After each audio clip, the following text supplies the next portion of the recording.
Le vamos a dar la bienvenida ahora a un amigo, colega, que es comunicador social, escritor y guionista, y va a estar conversando con personas vinculadas al Alzheimer, desde la patología, desde el diagnóstico, pero también lo más importante que siempre decimos, que a veces es una pata que se olvida, que es todo el contexto, todo el grupo familiar, de todas aquellas personas que son cuidadores y que necesitan tanto o más apoyo que la persona que ha sido diagnosticada. Le damos una bienvenida con un fuerte aplauso a Juan Mascardi. Juancito, te dejo todo en tus manos. Hola, ¿qué tal? ¿Cómo les va? Buenas tardes a todas y a todos. Yo desde acá no los veo, pero no importa. Me los imagino, me imagino cada uno de sus rostros. Estoy muy agradecido de esta convocatoria, muy feliz de poder acompañar esta tarde. Conocí a Alma ya desde hace un tiempo, pero en las últimas semanas me tocó estar un poco más cerca, escribiendo una crónica, la historia de Idalio y de Milce. Y hoy vamos a hablar con tres familiares que los vamos a ir invitando para que pasen. Arturo, su esposa Cristina tiene 74 años, viven juntos, tiene una persona que trabaja en su casa y muchísimo apoyo de sus hijos. Está transitando un estadio avanzado del lenguaje y ya se encuentra comprometido. Arturo recorrió un largo camino de muchas emociones, enojo, bronca, confusión, para llegar al estado de resiliencia en el que hoy se encuentra, y fue gracias a Alma y a la ayuda de un cuidador. Invitamos también a Ariel, su mamá se llama Susana. Su padre no pudo enfrentarse a la enfermedad, la negaba porque lo tuvieron que hacerse cargo, ellos los hijos, y encontró la ayuda a otros y una manera de amigarse para superar la enfermedad. Si bien luego del fallecimiento de su mamá dejó de asistir a los espacios de Alma, se convirtió en colaborador y gracias a su aporte es que hoy está realizando esta jornada. Y por último, invitamos a Hugo, su abuela se llama María, ella vivía en Rosario y cuando la diagnosticaron tomaron la decisión de llevarla a Chaco a vivir con la familia. Estaba en la casa con él y su madre. Ella se convirtió en la cuidadora principal, encargada de la alimentación, higiene, las visitas al médico y él de cuidar a su mamá y aliviarle un poco el trabajo. En sus historias, relatos y relación con la enfermedad se ve representada fielmente la fórmula de Alma. Fuerte aplauso vos para ellos. Gracias por venir. No, gracias a vos, Juan. Gracias a vos. Gracias a vos. Bueno, vamos a arrancar con Arturo. Buenas tardes, Arturo. Buenas tardes. Bueno, ¿cómo fue el inicio, la primera época, el primer momento? ¿Cómo tomaste vos el momento del diagnóstico? Antes del diagnóstico empezó todo el problema y no tomé conciencia de la enfermedad. Y surgió todo a raíz de un olvido. Se perdió en el barrio, los vecinos encontraron a mi esposa, que tiene 72 años, a 3 cuadras, y entonces de ahí me entero de la nueva situación que se presenta, y bueno, y fuimos al médico, se hace los respectivos estudios y da como demencia vascular. Ahí tomé conciencia de la enfermedad recién. Y bueno, fue un largo proceso, un deterioro muy despacio. Uh-huh. Solamente yo estaba a su cuidado, me encontraba en un pozo, me ganó la depresión, la angustia, el dolor, y no le encontraba una salida, para nada.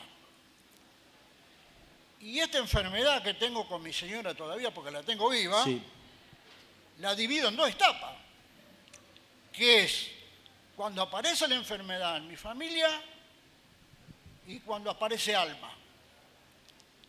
Son 2 etapas diferentes. Pero esta enfermedad me llevó a pensar y a tener una actitud en la vida, una visión de la vida muy negativa. y me preguntaba, ¿por qué a mí? Me preguntaba, ¿qué hice yo de mal en esta vida para que tenga este problema? Es una enfermedad muy dura, hay que tener mucha paciencia, mucho amor, mucho humor, como dice la consigna de Alma, y mucha contención. Bueno, y por suerte, a 1 año y medio de concurrir a Alma, los conceptos que yo tenía de la enfermedad y del pesimismo que tenía en la vida, con mis amigos, con las circunstancias, con los problemas, cambió. Así que yo digo que mi situación es totalmente diferente a aquella de hace 1 año y medio atrás. Muchas gracias, Arturo. Bueno, Ariel. Sí, Juan. ¿Cómo es el hecho de la mirada del hijo, ¿no? Porque nuestras mamás todo lo pueden.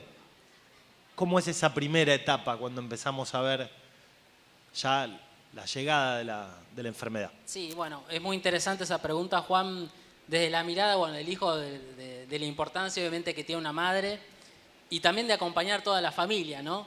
Que después, ahora te voy a hablar de los orígenes, pero después que nos dimos cuenta de esta situación, gracias a Dios toda la familia se comprometió muchísimo, ¿no? Desde los hermanos y especialmente de mi papá, que como el caso de Arturo es a veces lo más difícil, ¿no? Y yo creo que de mi experiencia, por ahí lo que aprendí es que uno no está educado, uno a veces está educado entre tantas cuestiones, ¿no? Y este tema de que no se quiere hablar, de hecho en este evento que se hace en el marco del Día Mundial del Alzheimer, bueno, el que la OPS le llama Hablemos de Demencia, es un tema que nadie quiere hablar, que no es agradable, y bueno, y ese inconveniente trae que uno no pueda llegar a hacer una lectura de determinados deterioros. Mi mamá tuvo un deterioro cognitivo leve, pero como es algo tan progresivo, tan lento, uno no lo entiende, o algunas cosas uno lo justifica, o a lo mejor tiene familiares o amigos otros que dicen, no, pero tu mamá tal cosa, no, pero no será para tanto, ¿no? Entonces, desde la mirada de un hijo, yo creo que lo importante es comprometerse, es no borrarse. Si bien mi papá siempre tuvo un compromiso con eso, y dijo, no, yo me tengo que hacer cargo de este problema, pero bueno, tenemos que ayudar todos, ¿no? Y uno siempre compartiendo ahí en los espacios de Alma, etcétera, ve que muchas veces los hijos, bueno, no sé, es un problema del padre, si es que están en pareja, casados o como fuere, digamos, y el hijo, bueno, sigue con sus cosas, entonces, bueno, creo que es importante comprometerse. ¿Y cómo fue el primer momento? Retomando un poco la pregunta que le hacíamos a Arturo. No, el primer momento en realidad uno se daba cuenta de ciertos cambios que uno después cuando hacía una lectura posterior, después con el tiempo, las unidas, todo tenía una lógica, ¿no? Por ejemplo, a mí me pasaba que mi mamá, bueno, cuidaba un día, por ejemplo, a la semana a los chicos y, bueno, ella era docente y les corregía las tareas, ya en un momento no se las corregía más, o tenía determinados errores y no lo corregía, entonces me llamaba la atención, pero en realidad era parte justamente de ese deterioro. Pero bueno, qué sé yo, uno dice, bueno, qué sé yo, a lo mejor fue un día o varios días que está cansada, no tiene tantas ganas, de ciertos olvidos, de una persona que era muy alegre, muy extrovertida, a pasar una cosa más callada, o cuando vimos en el primer panel, decías que, pero qué apático, ¿no? Pasaban determinadas cuestiones, como por ejemplo, bueno, tuvo un episodio grave mi abuela y fui esa mañana, la atendió y después se fue a comprarle el regalo de uno de mis hijos. O sea, ciertas actitudes que uno puede decir, no es lógico con lo que está pasando, pero uno nunca, en principio, lo relacionaba con este tema. Bien, muchas gracias, Ariel. Bueno, Hugo, la abuela María, a ver, ¿cómo fue ese primer momento? ¿Ella vivía acá? ¿Hubo un traslado también? Sí. Mi familia es de acá de Rosario. Hace mucho tiempo se fue a vivir para Chaco y yo nací allá. Mi abuela siguió viviendo acá en Rosario y se ve que cuando quedó acá viviendo sola empezó a tener este problema de la enfermedad.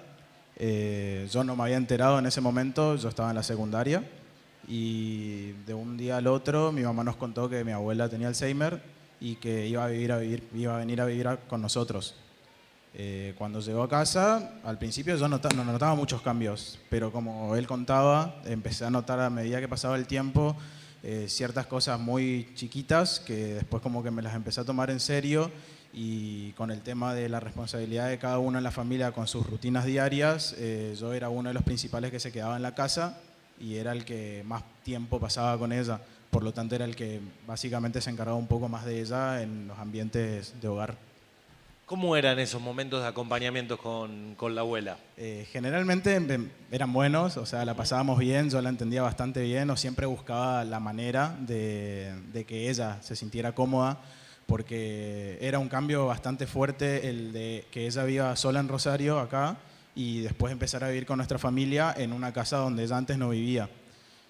A medida que empezaron a pasar ciertas cuestiones donde empezaba a recordar quiénes éramos nosotros, o se levantaba muchas veces a la madrugada, eso pasaba muchísimo, muchísimo. Se levantaba a la madrugada casi todos los días de la semana y no sabía dónde estaba. Se empezaba a recorrer todo el lugar, se quería ir, se escuchaban esos ruidos y mi mamá o yo o alguien se levantaba a ver qué pasaba. Y, por ejemplo, decíamos, yo le digo Yaya a mi abuela, siempre le dije así, con mi familia quedó, y le decía, Yaya, ¿a dónde tenés que ir? ¿Qué pasó? Y como que le seguía un poco el juego y me decía que tenía un casamiento y ya estaba vestida, todo, se estaba por ir, cosas así. Y tipo, tenías que buscar la manera en la cual convencerla de que era la noche, de que era hora de dormir y que no pasaba eso. Y volverla a poner en la situación de volverse a acostar a dormir. Y eso a veces llevaba hasta como, no sé, 2 horas de la noche intentando convencerla de que se vuelva a acostar o cosas así. O para comer, generalmente para comer era muy difícil también hacerla comer, que bueno, en anteriores paneles dijeron que era muy importante eso también. Si la actitud de ella era muy negativa o su día se levantaba más o menos y estaba todo el día bajón, era muy difícil lograr que coma en el almuerzo, en la cena, en la tarde alguna merienda o algo. Y vos como que tenías que, de tu parte, poner algo para que como que se note un poco más contenta, y eso a veces era la mejor respuesta para que logres llegar a comer o a dialogar con vos o otro tipo de cosas. Si no, era muy difícil. Muchas gracias, Hugo. Arturo, retomando un poco lo que decía Hugo recién, le quería preguntar a los tres cómo fueron resolviendo algunas situaciones puntuales, concretas, como por ejemplo cuando se ponía reiterativa, cómo se resuelve esa situación concreta, puntual, y me imagino en distintos estadios, en distintas etapas, ¿no? Sí, por mi parte, vuelvo a reiterar que el tema lo resolví de 2 maneras.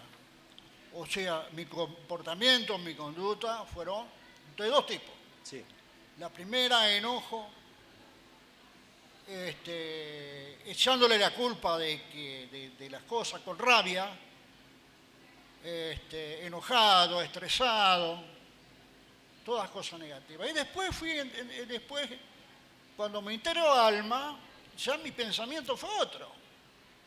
¿Tenías más recursos para resolver esas situaciones? Es muchísimo más recursos. Por ejemplo. Me enseñaron mucho más recursos. Por ejemplo, me enseñaron, por ejemplo, que esa enfermedad no tiene retorno. Yo creía que se curaba, pero no se cura. Fíjate vos la confusión que tenía en la cabeza. Claro. Fui poniéndole mucha paciencia, me enseñaron en Alma, mucha contención, me enseñaron en Alma, disfrutar a mi señora todos los días, me enseñaron en Alma, me enseñaron todo. Son como los testigos de Jehová, una luz en el camino. Muchas gracias. Muchas gracias. ¿Cómo fue en tu caso? No, en mi caso, Juan, en realidad cuando te enterás del diagnóstico, de la situación, de lo que pasa, yo siempre digo que es como una especie como de terremoto, ¿no? Sí.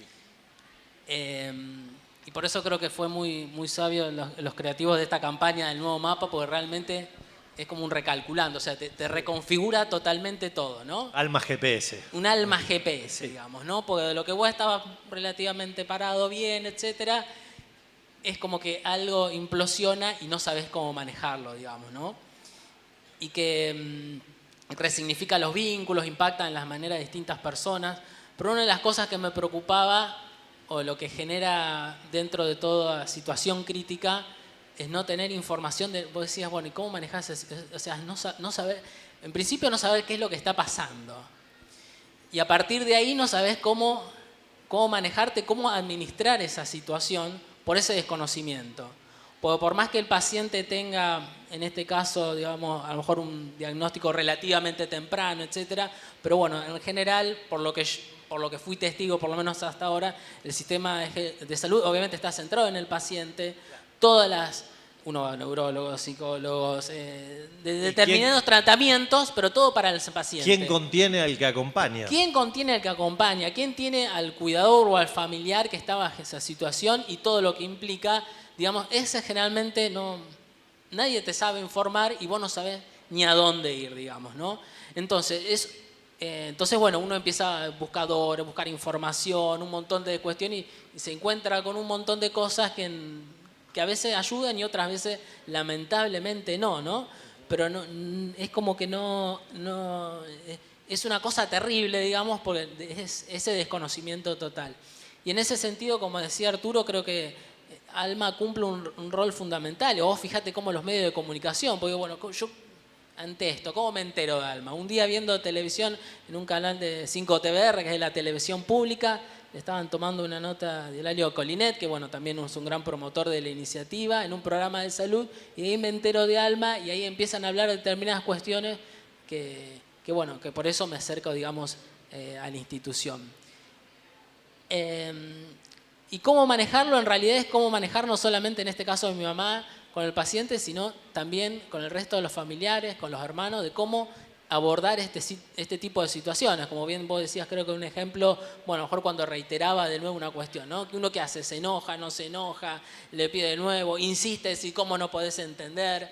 Es difícil. ¿Cómo describís esa sensación? Porque digo, a ver, te lo pregunto de hijo a hijo. Que uno vive inserto en esta sociedad, a las corridas, cumpliendo con ciertos requerimientos laborales, profesionales, y cuando uno está ahí frente a frente, el tiempo es otro, discurre de forma diferente. ¿Cómo hacemos para poder meternos en esa sintonía y de alguna manera olvidarnos del resto del vértigo de la cotidianidad? Yo creo que una de las cosas que aprendí, o sea, si bien con mi familia siempre lo tengo actualmente, un buen vínculo, siempre verlos, etcétera, es como que empecé a valorar el más tiempo, entonces le iba a dar más seguido de lo frecuente, ¿no? Más allá que yo tengo mi familia, vivo en otra casa, etcétera. Yo creo que más allá de la gravedad de esa situación, digamos, a mí lo que me ayudó es valorar los vínculos y en particular en este caso con mi mamá, para valorar los tiempos, para ayudarla más. Es como que en ese GPS que hablamos antes, como que te reconfigura, ¿no? Y a pesar, en ese día a día, bueno, en realidad uno le puede dedicar o no tiempo, o la calidad del tiempo, yo creo de parte del interés, ¿no? O sea, uno si pudiera tener una excusa y decir, bueno, yo tengo mi familia, tengo mis cosas, mis propias cosas, y bueno, y uno entre comillas se podría llegar a justificar, por así decirlo, pero si realmente uno se compromete, de alguna manera el tiempo lo va a encontrar. Y sobre todo ayudar, que entiendo yo que para el caso de la que es la pareja, el esposo o la esposa o quien fuere, el cónyuge, el hijo creo que tiene un rol importante, digamos, para ayudar, porque es el que tiene, no sé si la peor parte, porque todos son vínculos diferentes, ¿no? Pero en este caso de décadas de haber compartido una vida, una familia, de estar viviendo, estar en el día a día. Yo no estaba en el día a día, a lo mejor como estaba Hugo, o como estaba él, que es diferente y es mucho más doloroso aún. Entonces, bueno, ahí uno tiene un rol, digamos, importante. Muy bien. Hugo, ¿cómo fue el momento de la internación? ¿Le internaron a la Yaya? Sí, a la Yaya. ¿Cómo fue ese momento? ¿Cómo lo afrontaron? ¿Decís en mi casa o...? Porque sí, también fue a otras instituciones y todo. Sí, el momento que llegaba a otra institución. ¿Cómo sería la pregunta de vuelta? No, ¿cómo fue el momento? ¿Cómo tomaron la decisión? Digamos que siempre es otro hito, digamos, ¿no? Claro. Tomar esa decisión. Bueno, una vez que mi mamá nos contó, mi abuela llegó y nada, fue bastante rutinario. Onda, yo siempre iba al colegio y a la tarde la veía y se volvió muy rutinario y muy natural. Onda, yo no veía mucho problema en la situación y tampoco se armaban conflictos familiares ni ningún tipo de cosas. Lo que sí empecé a notar con el tiempo, la situación de familia, es mucho, tipo, todo lo que contaste vos, por ejemplo, se vio recontra reflejado en mi mamá. Mi mamá como hija le costó muchísimo adaptarse en sus tiempos para responsabilizarse de mi abuela y al mismo tiempo con el trabajo. Por eso yo en parte también como que quería buscar la manera de colaborar y la única solución para mí que se me ocurrió era esa, acompañar donde podía. Donde pudiese estar, estaba.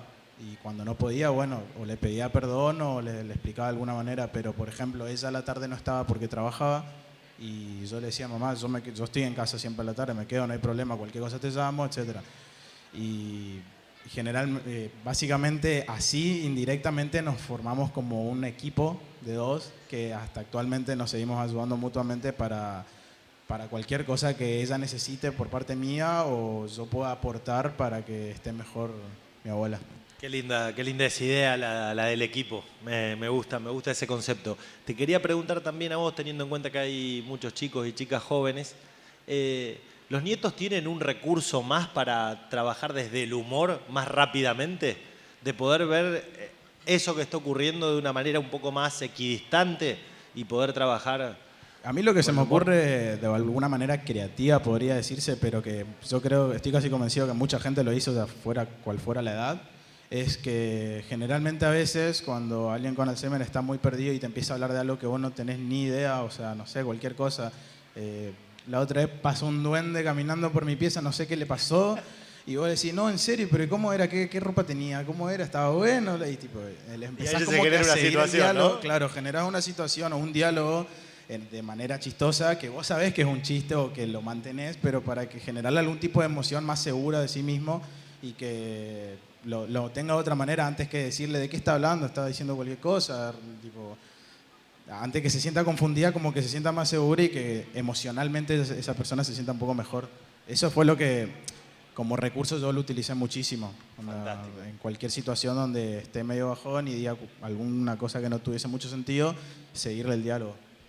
Fantástico. Arturo, ¿cómo se hace cuando ya el lenguaje está comprometido para el acompañamiento? ¿Cómo se hace para poder acompañar ya cuando la posibilidad de la palabra está comprometida? Sí, es un gran problema. O sea, mi señora no habla, no camina, y el habla es una gran dificultad porque aparece dolores, su manifestación del dolor es cerrar los ojos y murmullo. Ya sea a la noche o en el día, ¿me entendés? Entonces esto es todo un tema. Entonces, ¿yo qué hago? La llevo al PAMI, la quedo en mi casa, le doy una aspirineta, ¿qué le doy? Hasta el momento es un cuerpo, aparte de su cabecita, es un cuerpo sano. No tiene ninguna dolencia de ningún lado. Tiene percepciones emocionales, lo tiene. Por ejemplo, ¿con qué? Y, por ejemplo, identifica, se encariñó con la persona que la cuida, porque le hace permanentemente estímulos, masajes, le corta el pelo, le corta las uñas, la baña, le cambia los pañales, la acuesta, le da de comer. O sea, es una cuidadora que está permanentemente ahí. Y yo le estoy prestando mucha atención a eso. Porque yo no quiero que me pase lo que me pasó a mí, que cuando yo aparecí en Alma, era indudablemente, no me lo dijeran, pero era indudable que tendría el síndrome del quemado. Porque todo el pesimismo encima que tenía, todo ese problema encima, era eso. Estresado, a veces no me levantaba, me quedaba en la cama depresivo, todo un día depresivo. ¿Y cuándo cambia eso? Usted llega a Alma, empiezan las charlas, ¿cómo lo empezó a percibir A mí, hay una amiga que está acá, Yolanda, fue la que un día me entregó un papel de Alma, los días de reuniones, era un septiembre, el día del Alzheimer. Estaba sentado en la plaza tomando mate con mi señora, pasa a todas las chicas de Alma, Yolanda se da vuelta, pega la vuelta, me dice, tome. O sea, parece que alguien me iluminó, bueno, y ahí estaba la solución. Esa era la solución. Y ojo, yo antes de llegar a Alma estaba haciendo terapia, no me dio ningún resultado. Aprendí de los demás pacientes de Alma, hay de todo. Lo que vos quieras, las experiencias más insólitas, las vivencias totalmente diferentes una de otra. Y ahí empezaste a sentir, ¿no? A tener otro vínculo con la vida. Sí, me costó. Sí. Me costó 6, 7 meses revertir esa visión que tenía de la enfermedad. Cuando digo de la enfermedad, de la vida también. ¿Me entendés? Sí. A mí me afectó mucho anímicamente. Muchísimo. Y actualmente tengo periodos de depresión, pero no es permanente, es un día o unas horas o una mañana, ¿me entendés? Pero bueno, y lo demás, te puedo decir, le voy a pedir al muchacho si me puede poner la foto del casamiento, por favor. A ver, la foto del casamiento, si se puede. Aquí atrás tenemos algunas imágenes. Ahí está. Bueno, con esa foto yo me quiero despedir y decirle a Alma y a la gente que me está escuchando, a las personas que me están escuchando, que la vida me regaló un sol. Qué lindo. Gracias. Qué hermoso. Hermoso testimonio. Y cuánto valor ese segundo de Yolanda dándose vueltas y reconociendo la situación de alguna manera, ¿no? Qué hermoso trabajo. ¿Cómo fue en tu caso, Ariel, el tema del enojo? ¿Estuviste así muy caliente en algún momento? Un poco al principio. Y después, como yo no sé si diría que no me lo permití. Pero como es como tratar de... Valen las emociones y hay que sacarlas afuera. Y este de alguna manera es también creo que ante la adversidad obviamente uno se puede enojar y se enoja, obviamente. Pero si ese enojo paraliza, digamos, empeora aún más la situación. Entonces, creo que uno tiene que ver... Se puede enojar ante las cosas y es normal, ¿no? Pero creo que se puede hacer mucho para tratar de darle, no sé si una mirada positiva, porque a veces es difícil, ¿no? Pero bueno, a ver cómo uno se puede involucrar y realmente tratar de mejorar esas situaciones. Uno se enoja, pero valora un montón de otras cosas más, ¿no? En el caso de mi mamá, bueno, no, seguía hablando, nos reconocía, se ponía contenta cuando uno la visitaba. Bien, tranquilo. Qué importante también es hacer un silencio, ¿no? De poder quedarnos un ratito en silencio. Bueno, vamos a ir redondeando con una vuelta más de preguntas. Y por un lado les quiero preguntar, ¿cómo enfrentaron el momento de la caída de ciertos proyectos? En tu caso, tal vez venir a visitar a la abuela de Rosario, digamos, ¿no? En el caso de ustedes, los proyectos familiares, los proyectos de pareja, ¿cómo hicieron para revertir, para asumir primero y aceptar y revertirlos y también tener una mirada hacia adelante, ¿no? Que la cosa sigue, de forma diferente, pero sigue. Que arranque que quiera. ¿Querés arrancar vos, Huguito? Estoy pensando cómo decirlo, digamos, porque a nivel de proyectos nunca nos pusimos, como no tuvimos algún enfoque a futuro de pensar qué otras cosas pudiesen pasar, ya sean malas o buenas. Siempre nos fijamos en el presente, en la situación que tuvimos y cómo se nos presentaba todo, y buscábamos la manera de que para futuro fuese mejor para mi abuela como para nosotros. Pero siempre llegó hasta ahí. O sea, siempre fue llegar a un punto donde estemos bien nosotros y también pueda estar bien mi abuela. Siempre se pensó en eso. Tiempo presente. Exacto. Esa es la clave. Arturo. Mirá, esta plaga, que es la enfermedad de Alzheimer, que es la demencia vascular, que es el caso mío concreto, me frustró, no frustró a la pareja, un viaje a España, a Gijón, donde tengo amigos. Nos quedamos sin ir, nos fuimos. Y bueno, sí, esa es la enfermedad, te trastoca la vida, te altera la vida. Es un amigo mío que está por acá, le dice que es una enfermedad estigmatizante. Sí. Y es en serio estigmatizante. Las amigas de mi señora, ninguna aparece. Las amigas del café, las amigas dirán, vamos a comer una pizza un sábado, un domingo. No están. No están, no aparecen más. ¿Me entendés? Y la vida, discúlpame que te interrumpa, ¿la vida te da la posibilidad de reconvertir esos vínculos? Digo, en la presencia de alma con otras personas, de transformarlos. Sí, esos vínculos no los corté. Pero entiendo y aprendiendo en alma y que te quedan solos.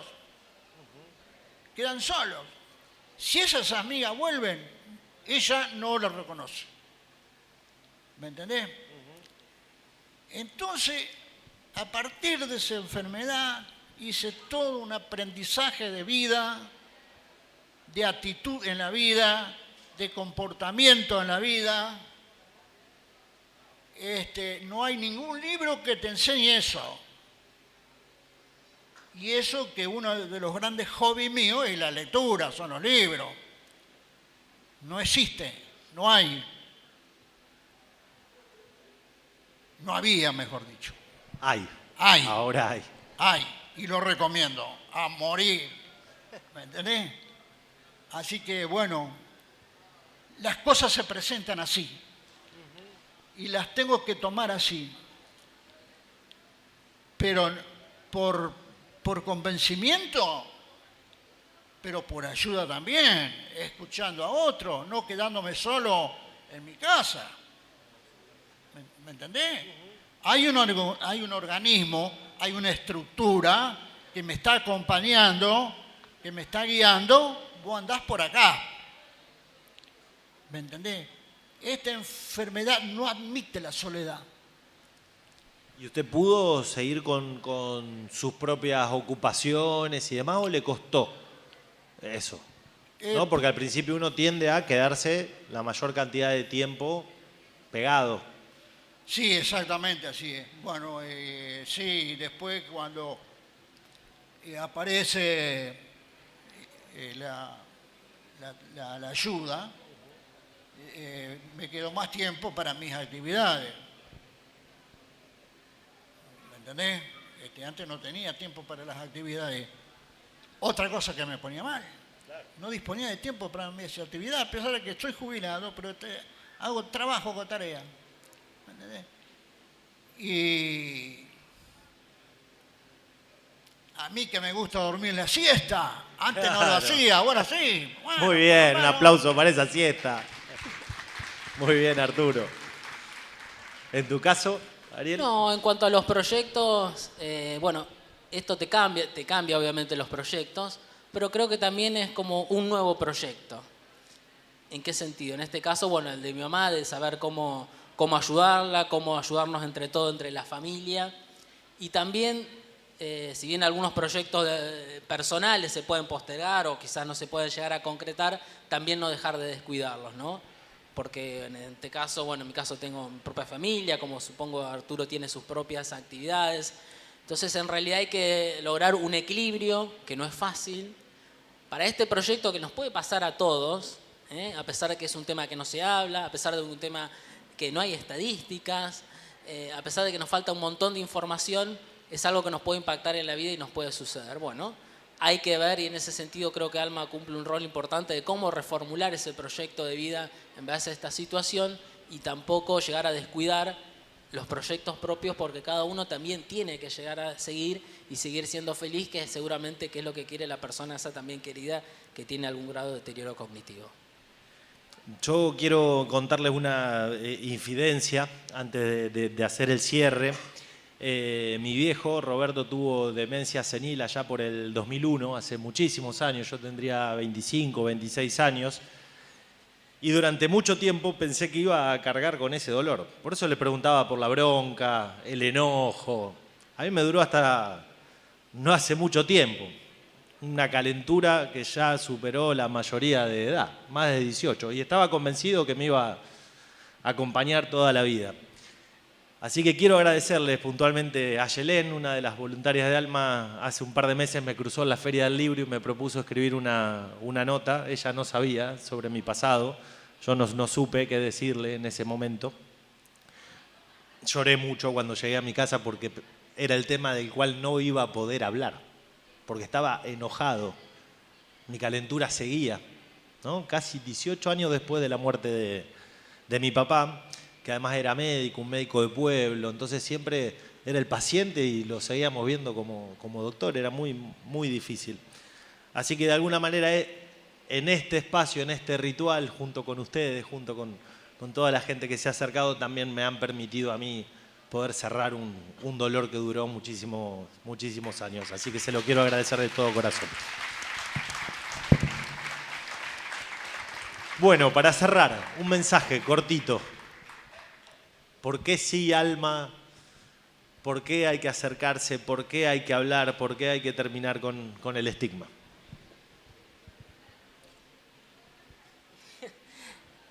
Hay que hablar.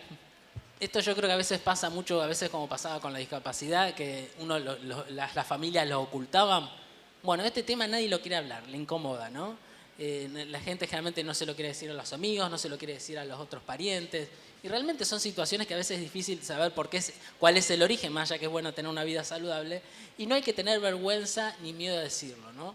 Por lo menos es siempre la actitud que yo decía con respecto, no es que lo estaba difundiendo públicamente, pero sin ningún inconveniente y gracias a eso puedo encontrar mucha ayuda, contención y etcétera. Entonces yo lo primero que recomiendo, el tema hay que hablarlo, hay que blanquearlo, por así decirlo. No hay que ocultarlo ni hay que tener vergüenza, ¿no? Después, bueno, acercarse a alguien que es afectado por esta situación, sin duda Alma implica un ámbito de contención súper valioso, sobre todo por esos talleres que se hacen los lunes, digamos. Ese espacio no lo puede encontrar en otro lugar, ¿no? Porque eso de compartir con otras personas y además dirigido por profesionales psicólogas que son profesionales en el tema, uno aprende tips o cosas muy concretas que vos ahí preguntabas, bueno, ¿cómo manejar no sé, un olvido o unas determinadas cuestiones? Son herramientas muy prácticas y concretas que el espacio brinda. Sí, así, pero no hay Fernet. No hay Fernet. Y bueno, habrá que proponerlo. El lunes, ahora mañana. Mañana llevamos. Bueno, no, y lo último que recomendaría es no borrarse.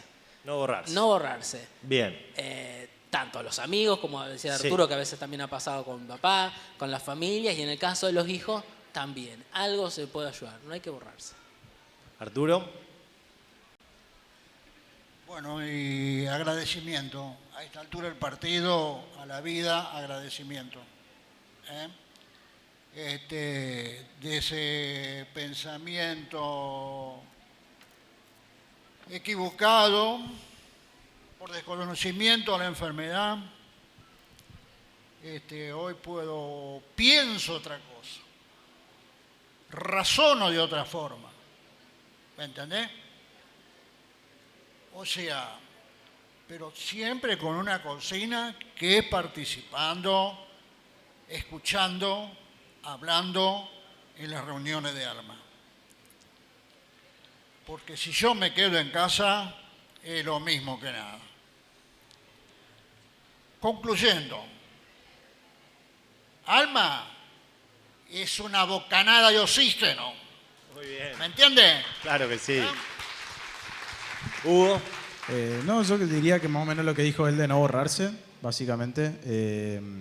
De alguna manera inconscientemente, por ejemplo mi abuela o la gente que tiene Alzheimer, cuando empieza a olvidarse de quién es su hijo, quién es su hermano, quiénes son sus nietos, de alguna manera cuando siguen estando saben que tienen alguna relación amorosa, lo sienten y vos lo sentís y te das cuenta de eso, entonces mantener esos lazos es re importante. Y cuantos más son en la familia y se pueden apoyar entre ellos, es mucho mejor para ella y para toda la familia en sí. Buenísimo. Bueno, Cristina, Susana, la Yaya, a ellas y a todas las personas que están transitando, que lo transitaron, nuestro más querido homenaje, nuestro abrazo fuerte y muchísimas gracias por haber compartido esta charla. Ha sido un gran honor, una bocanada de oxígeno. Gracias a vos. Muchas gracias, Juan. Gracias a vos. Muchas gracias.